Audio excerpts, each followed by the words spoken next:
Mari kami hari ini kita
Saudara setempat mulai berdiri, mari kita siapkan hati kita untuk menyambut kebenaran firman Tuhan.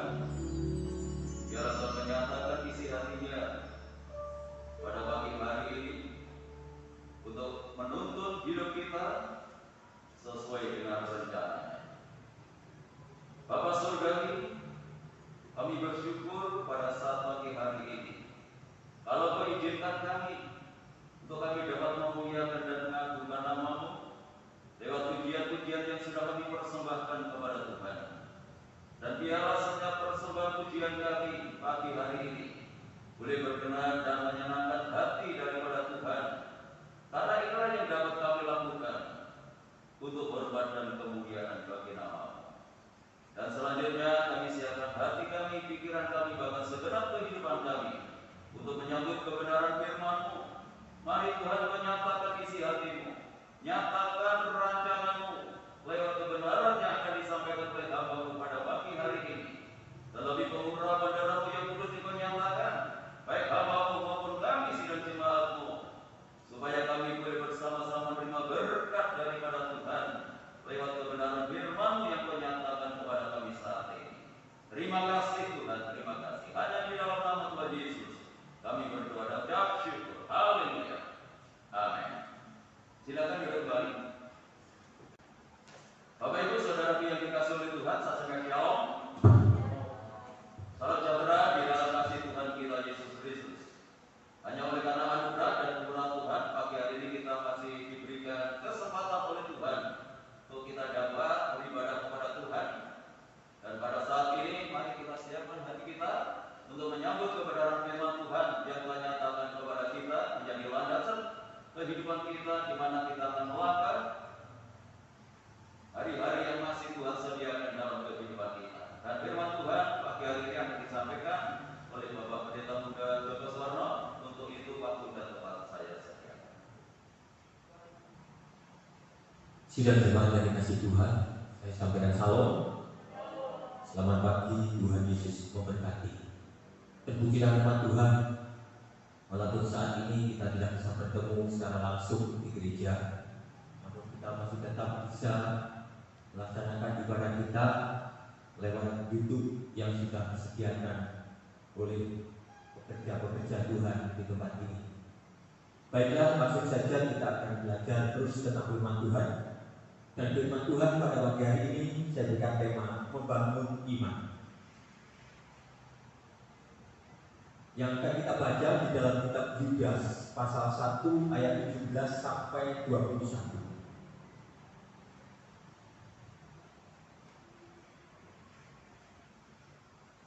Demikian firman Tuhan, Yudas 1 ayat 17 mulai. Tetapi kamu, saudara-saudaraku yang kekasih, ingatlah akan apa yang dahulu telah dikatakan kepada kamu oleh rasul-rasul Tuhan kita, Yesus Kristus.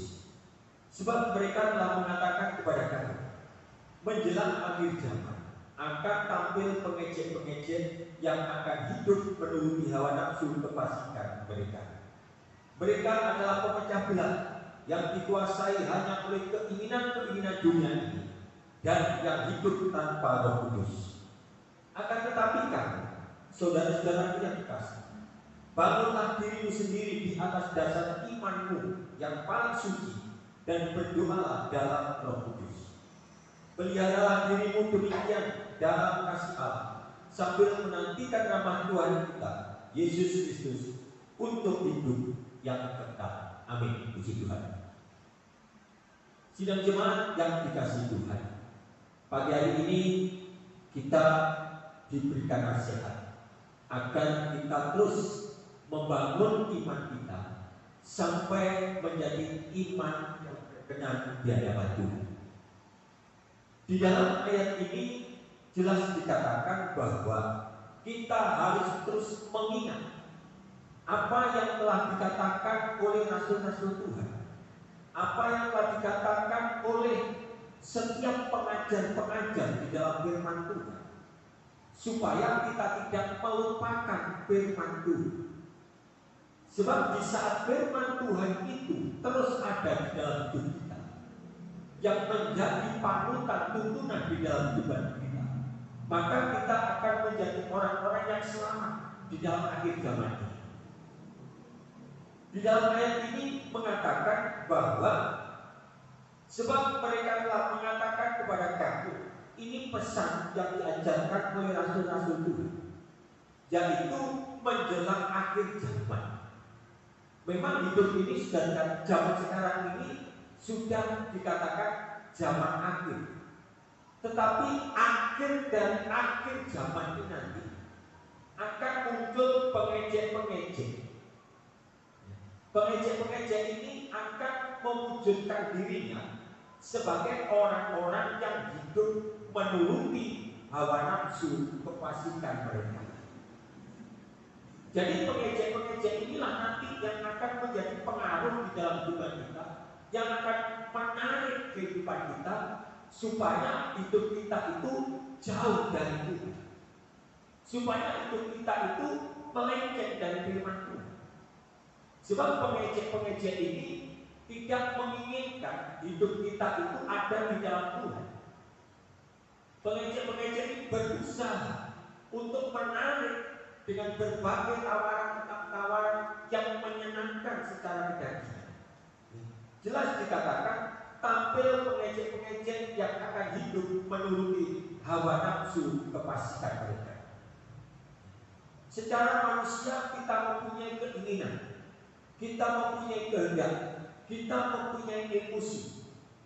Dan di saat orang lain bisa melakukan kebebasan di dalam kehidupannya, mungkin kita belum bisa kepingin, mungkin kita bisa ingin, orang itu bisa melakukan itu, sedangkan diriku semuanya tidak boleh. Dan inilah yang harus kita jaga terus. Itu sebabnya kita harus terus mengingat apa yang diajarkan oleh rasul-rasul itu, supaya tawaran-tawaran dari pengejek-pengejek yang hidupnya menuruti kefasikan dunia ini tidak menarik kehidupan kita, sehingga kesenangan kita, kepuasan kita, keinginan kita tetap yaitu ada di dalam Tuhan.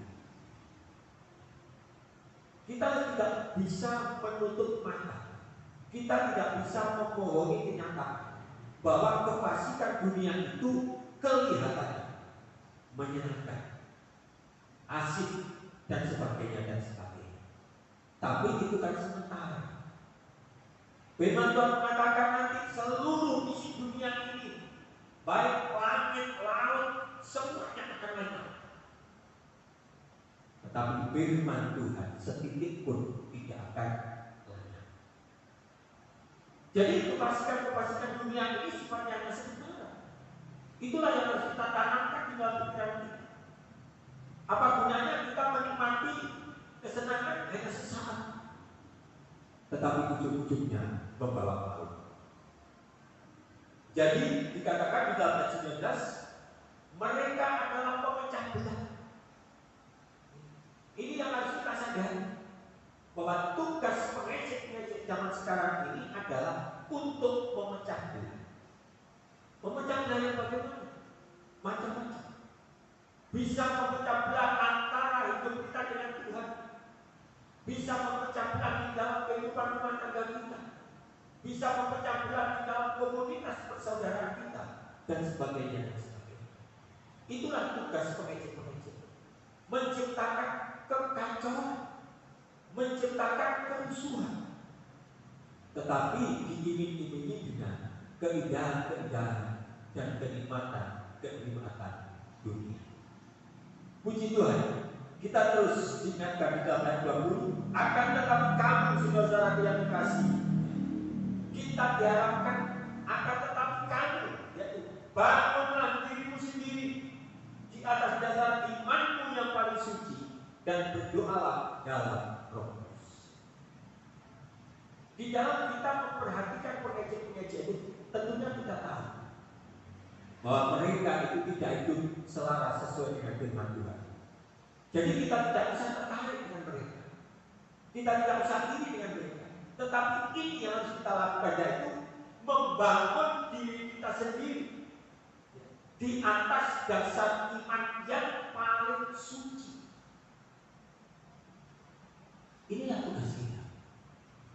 Jadi kita tidak hanya membangun iman kita yang biasa-biasa, tetapi kita harus membangun iman di atas dasar yang paling suci, sesuatu yang luar biasa. Jadi ini tugas kita bukan merupakan tugas yang biasa, tugas yang berat. Dan tugas yang berat ini harus dilakukan dengan serius, dengan sungguh-sungguh. Tidak bisa sekedar jalan, tidak bisa. Sungguh-sungguh, serius ya, di dalam membangun iman. Belum lagi disertai dengan berdoa dalam Roh Kudus. Nah, bagaimana berdoa dalam Roh Kudus? Berdoa dalam Roh Kudus itu isinya bukan satu permintaan. Berdoa di dalam Roh Kudus bukan besarnya hanya ucapan syukur dan menyembah Tuhan, bukan permohonan. Nah, orang yang sudah bisa bersyukur itu orang yang bisa menghargai Tuhan. Itu orang yang bisa membangun imannya. Tetapi orang yang belum bisa bersyukur berarti imannya belum bertumbuh, sebab tidak menghargai anugerah kebaikan Tuhan kita Yesus Kristus. Ya, saya akan mengajak maju di dalam ayat 20 tadi, bagaimana kita bertanggung jawab untuk membangun iman kita sendiri-sendiri. 1 Korintus 3 ayat 10 sampai 13.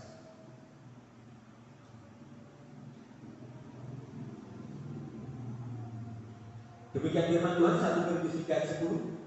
Sesuai dengan kasih karunia Allah yang dianugerahkan kepadaku, aku sebagai seorang ahli bangunan yang campak telah meletakkan dasar, dan orang lain membangun terus di atasnya. Tetapi tiap-tiap orang harus memperhatikan bagaimana ia harus membangun di atasnya. Karena tidak ada seorang pun yang dapat meletakkan dasar lain daripada dasar yang diletakkan, yaitu Yesus Kristus. Entah orang itu membangun di atas dasar dengan emas, perak, batu permata, kayu, rumput kering, atau jerami. Sekali kelak pekerjaan masing-masing orang akan nampak, karena hari Tuhan akan menyatakan, sebab ia akan nampak dengan api, dan bagaimana pekerjaan masing-masing orang akan diuji oleh api itu. Amin. Disinilah nanti bangunan-bangunan iman kita pada akhir hari kita berjumpa dengan Tuhan. Iman kita akan diuji. Setiap orang akan mempertanggungjawabkan dirinya masing-masing. Itu sebabnya di dalam ayat 10 tadi kan, tetapi tiap-tiap orang harus memperhatikan bagaimana dia harus membangun di atas. Jadi di dalam membangun iman ini tidak tergantung, jangan tergantung terhadap orang lain. Ini tugas kita masing-masing. Bagaimana kita mempunyai semangat untuk membangun iman kita? Bagaimana kita mempunyai niat yang sungguh-sungguh untuk membangun iman kita di atas dasar yang paling suci? Itu yang harus kita kerjakan di dalam hidup kita. Nah, di saat kita membangun itu, di sini dikiaskan di dalam ayat 12 tentang orang membangun di atas dasar ini dengan emas, perak, batu permata, kayu, rumput kering, atau jerami. Ini mempunyai nilai masing-masing. Kalau orang itu memperhatikan bagaimana dia ingin membangun imannya dengan serius, itulah yang dikatakan membangun iman di atas dasar dengan emas. Nanti ada tingkatannya. Ada emas, ada perak, ada batu permata, ada kayu, ada rumput kering, ada jerami. Tentunya bangunan yang dibangun dari emas harganya lebih mahal dari bangunan yang dibangun dari perak. Lebih mahal daripada bangunan dibangun dari permata. Lebih mahal dari bangunan yang hanya dari kayu, apalagi dari rumput kering atau jerami.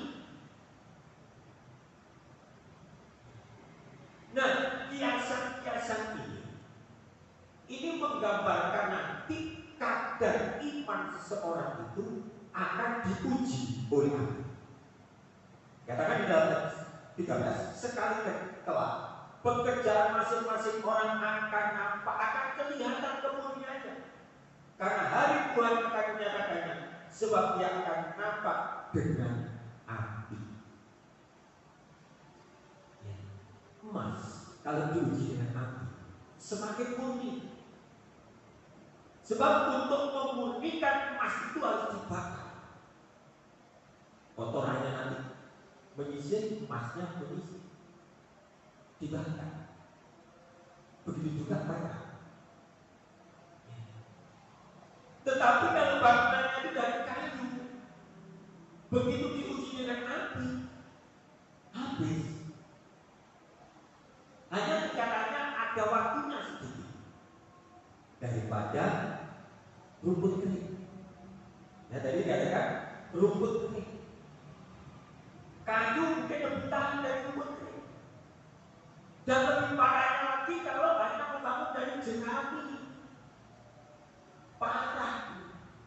Begitu ada api langsung. Nah api ini adalah pemecah-pemecah tadi, pengejek-pengejek tadi itu, yang api itu diuji oleh api. Bagaimana hidup kita itu menghadapi ujian, menghadapi pengejek-pengejek tadi? Apakah iman kita itu seperti emas? Sehingga di saat kita diperhadapkan dengan ujian apapun, maka iman kita semakin murni.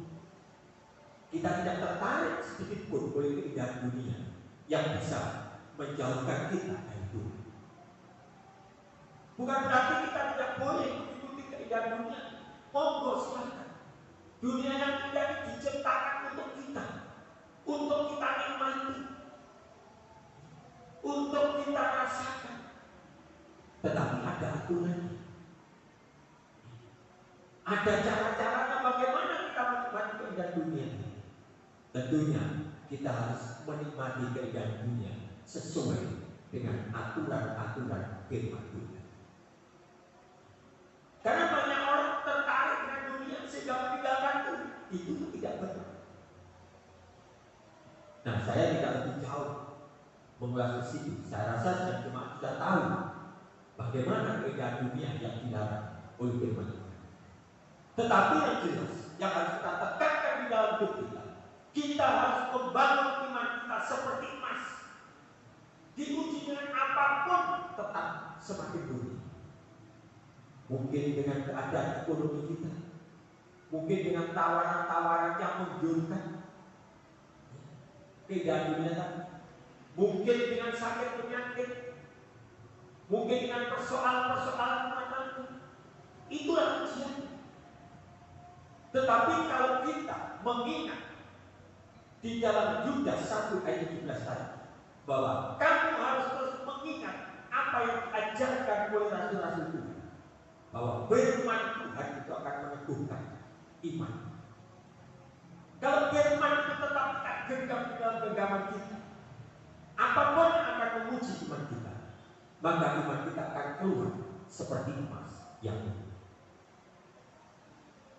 Tetapi kalau kita tidak pernah mengingat firman, kita tidak mengerti firman, kita tidak mau diajar firman, tidak mau ditegur oleh firman, maka iman kita nanti hasilnya hanya sekedar seperti kayu, seperti rumput kering, bahkan mungkin seperti jerami yang tidak memiliki harga sama sekali. Rumah yang dibangun dengan emas pun tentunya harganya luar biasa. Coba bayangkan kalau rumah itu dibangun dari rumput kering. Selain dari harga dan ketahanannya sangat berbeda. Sebab pada akhir zaman ini nanti kita benar-benar harus diuji oleh Tuhan sampai iman kita dikatakan seperti emas yang murni. Saya akan lanjutkan bagaimana kita harus mempertahankan, berusaha untuk membangun iman kita. Kolose 2 ayat 6 sampai 7.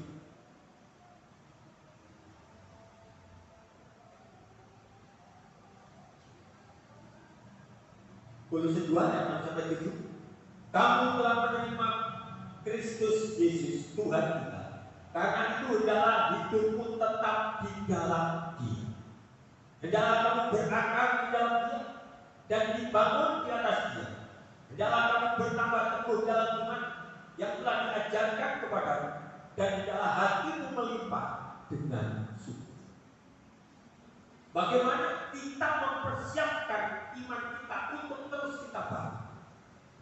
Di dalam kita membangun iman kita, posisi hidup kita harus di dalam Dia. Tadi dikatakan di dalam ayat 6, karena itu adalah hidupmu tetap di dalam Dia.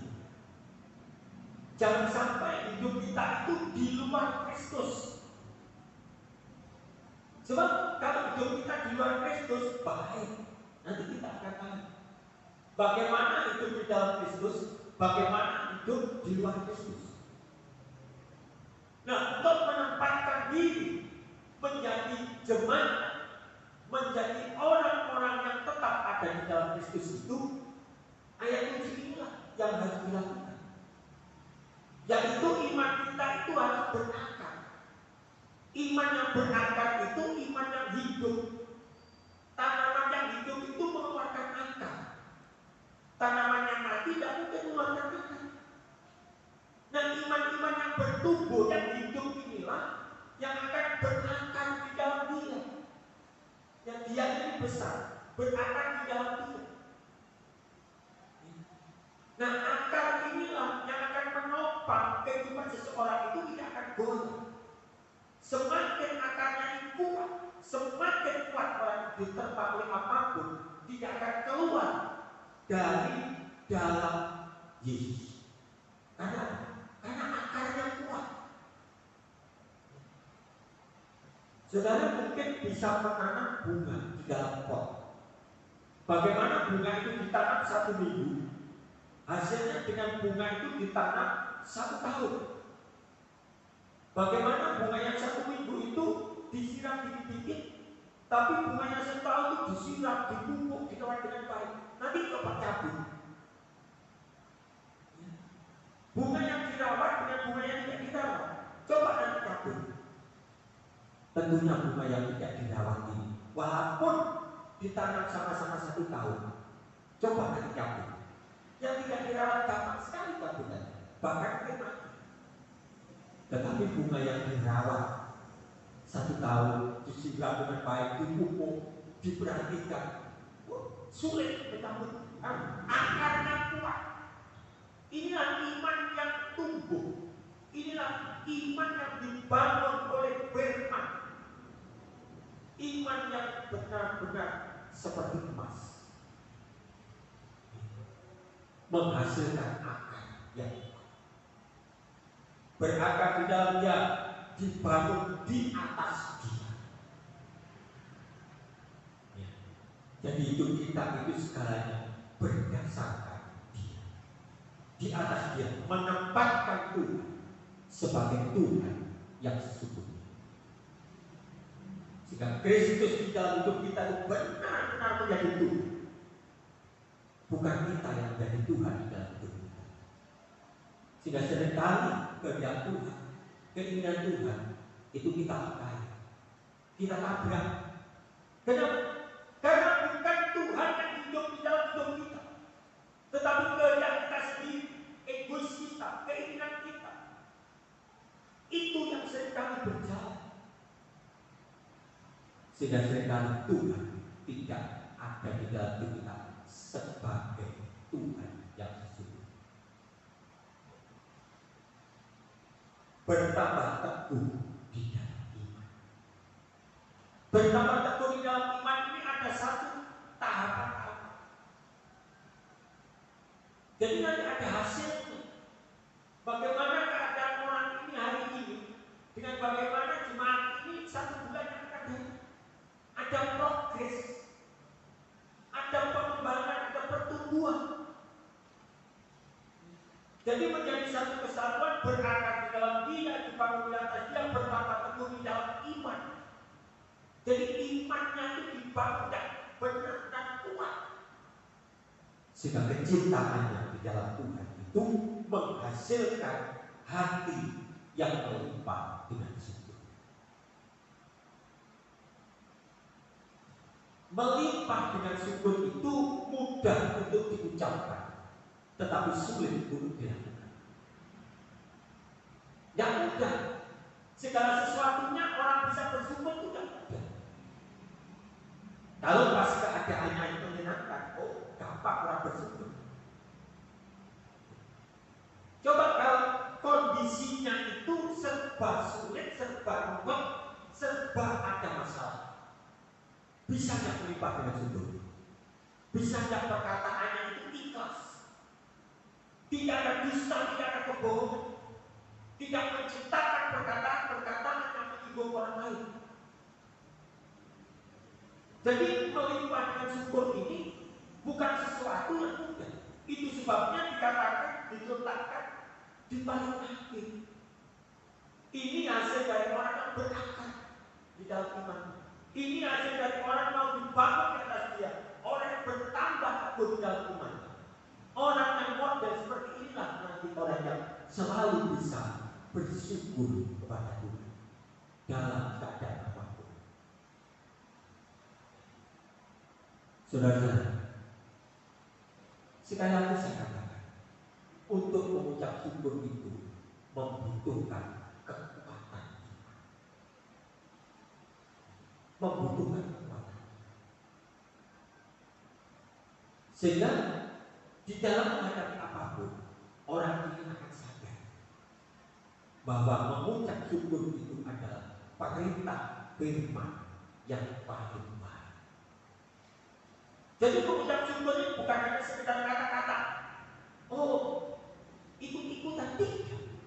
Tapi mengucap syukur ini perintah dari Tuhan. Ini harus dilakukan, ini ending buah daripada orang yang imannya seperti emas, selalu bisa mengucap syukur. Jadi hatinya itu tenang, segalanya diserahkan kepada Tuhan.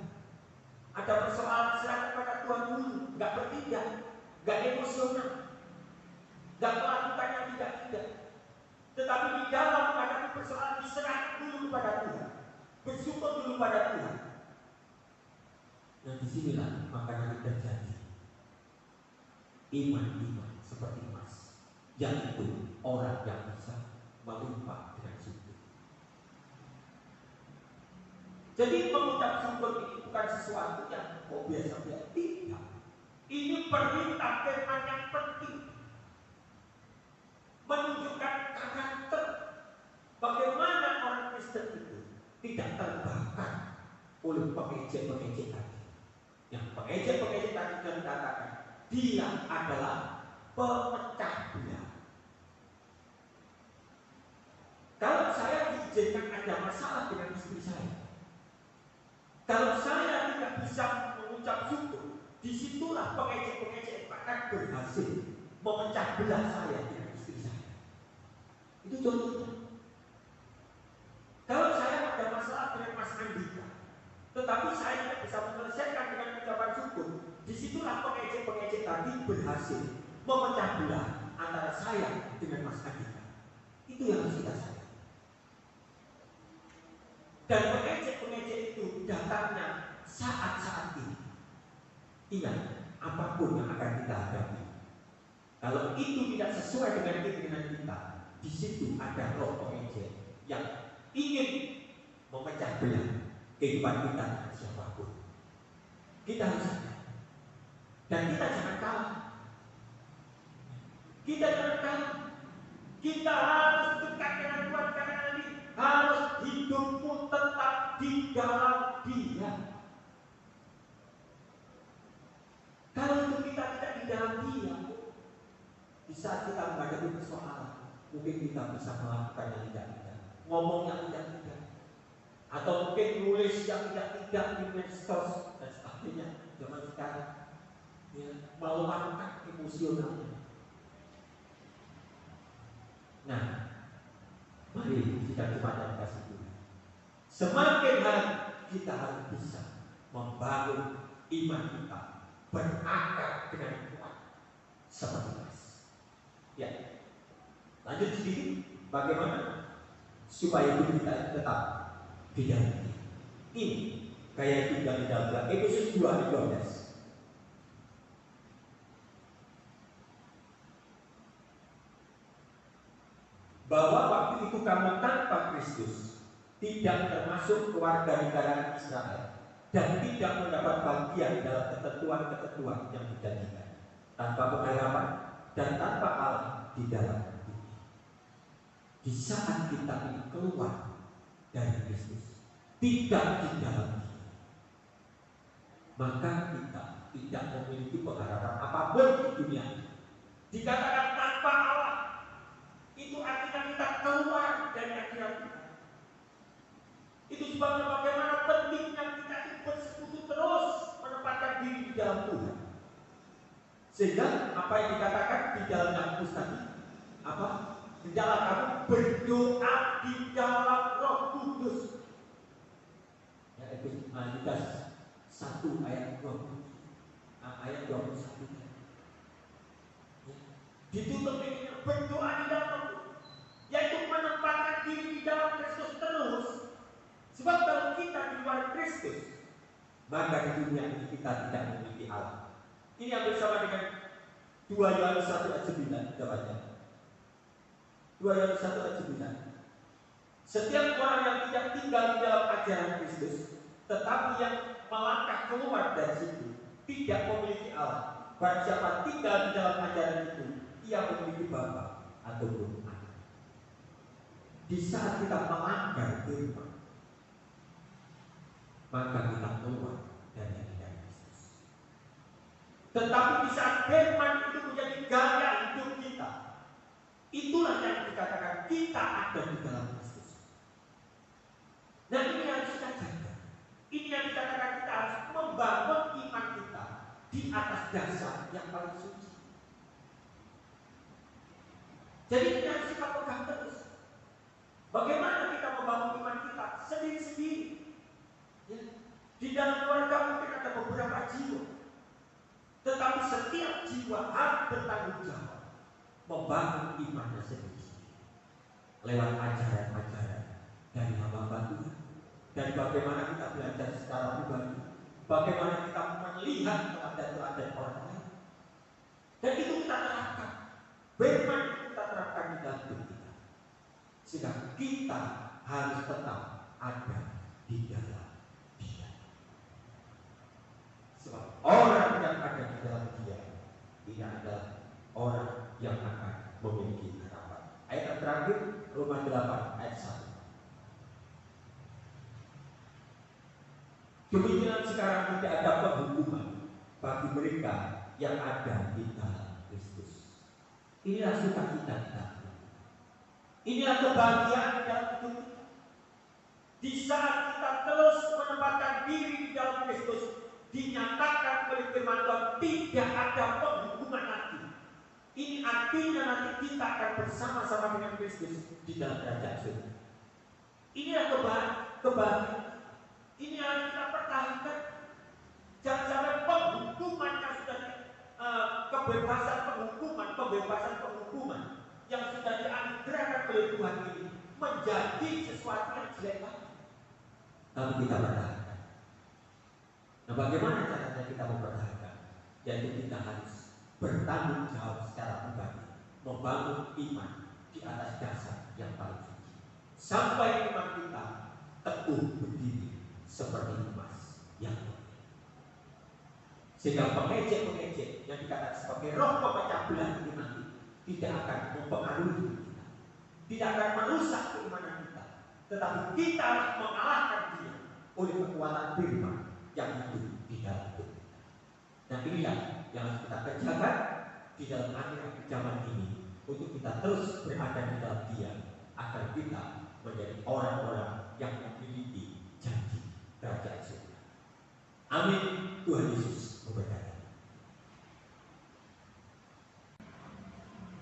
Kita akan memuji Tuhan dengan pujian. Kau Allah yang setia, Bapa yang mulia.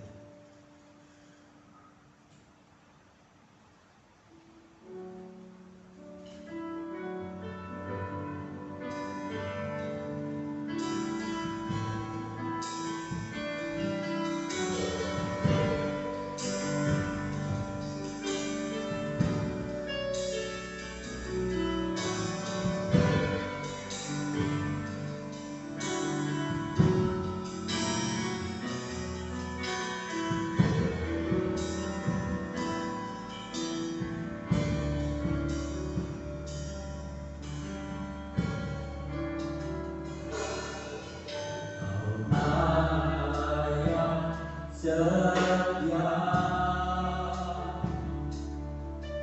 Bapa yang mulia, kasih-Mu besar Tuhan, Kau pulihkan hidupku. Kaulah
kami bersyukur dan bersyukur besar baik.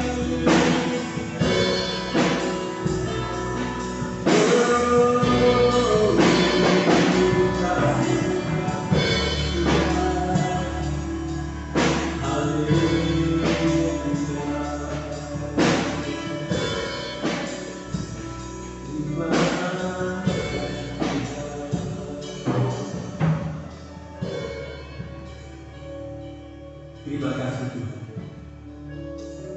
hamba-Mu berhenti di dalam menyampaikan kebenaran firman-Mu. Tetapi bila firman-Mu tidak akan berhenti untuk hidup di dalam hidup kami, dan firman-Mu yang akan membawa setiap langkah hidup kami, firman-Mu yang akan membawa setiap pikiran kami, tindakan kami, ucapan perkataan kami, sehingga firman-Mu benar-benar hidup di dalam hidup kami. Bapa di dalam surga, biarlah kekuatan firman yang akan membawa kehidupan kita untuk menjadi jemaat-jemaat, menjadi jiwa-jiwa yang semangat untuk membangun iman kita secara pribadi di atas dasar yang paling suci, sehingga kehidupan kita tidak terpengaruh oleh situasi-situasi dunia, oleh kenikmatan-kenikmatan dunia yang menyesatkan, tetapi hidup kita tetap ada di dalam Dia dan terus berakar di dalam Dia, dan kita mau dibangun oleh firman di dalam Dia. Terima kasih Tuhan, dalam firman senantiasa menjadi hidup di dalam Tuhan. Di dalam nama Tuhan Yesus kami berdoa dan berdoa. Haleluya. Amin. Ayat selanjutnya saya serahkan pada Bapak Pendeta Tertius.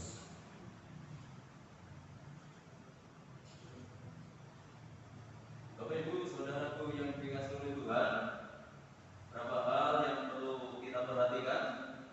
Yang pertama berkenaan dengan kegiatan ibadah kita. Besok sore ada ibadah doa dimulai jam 5.30, tetap masih lewat tuntunan YouTube Bukit Sion. Hari Selasa ibadah kawanita dimulai jam 5.30, juga lewat tuntunan YouTube Bukit Sion. Demikian pula untuk ibadah hari Rabu dimulai jam 6 sore lewat tuntunan YouTube Bukit Sion. Ya, terima kasih untuk perhatiannya. Dan dalam kesempatan ini saya menyampaikan selamat ulang tahun kepada Saudara Suharyono dan Saudari Bina. Tuhan Yesus memberkati. Dan pagi hari ini bagi jemaat yang ingin memberikan persembahannya, baik persembahan gereja maupun persembahan bangunan, gereja dibuka dimulai jam 9 sampai jam 10.30 menit. Ya, terima kasih untuk perhatiannya. Tidak ada pertanyaan yang lain. Saya undang semua untuk berdiri, kita pujikan satu pujian muliakan nama Tuhan, dan kita akan masuk di dalam doa. Seluruh jemaat saya undang untuk bangkit berdiri.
Terima kasih Tuhan.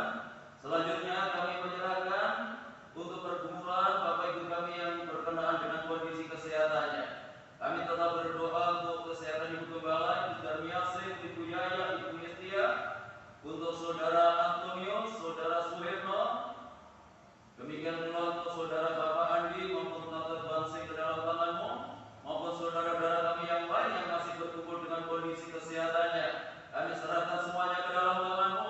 Mari ulurkan tangan kuasa jamah mereka yang sakit di dalam nama Yesus Kristus. Yang sakit disembuhkan, yang sakit dipulihkan. Kuasa hidup Tuhan Yesus sanggup memberikan pertolongan. Bapak Ibu kami yang sudah berusia lanjut, biarlah Tuhan tetap anugerahi dengan kekuatan dan kesehatan. Untuk kelanjutan pembangunan tempat parkir ke dalam tangan kami serahkan. Tuhan buka jalan dan menggerakkan orang-orang yang terbeban untuk pembangunan ini, sehingga pembangunan ini dapat dikerjakan kembali. Terima kasih Tuhan untuk hamba-Mu yang sudah melayani pekerjaan-Mu pagi hari ini. Tuhan memberkati mereka semuanya, bahkan semakin memperindah pelayanannya di hari-hari yang akan datang. Kami menyerahkan untuk Suwariono, untuk Saudara Binar yang berulang tahun hari ini. Tuhan yang memberkati mereka, berikan kekuatan kesehatan. Tuhan memberkati apapun yang mereka lakukan, apapun yang mereka kerjakan. Jadikan anak-anak yang semakin setia dan mengasihi kepada Tuhan, dan lewat kehidupannya nama Tuhan semakin dipermuliakan. Kami menyerahkan lingkungan kami, kota kami, bangsa dan negara kami dalam tangan-Mu.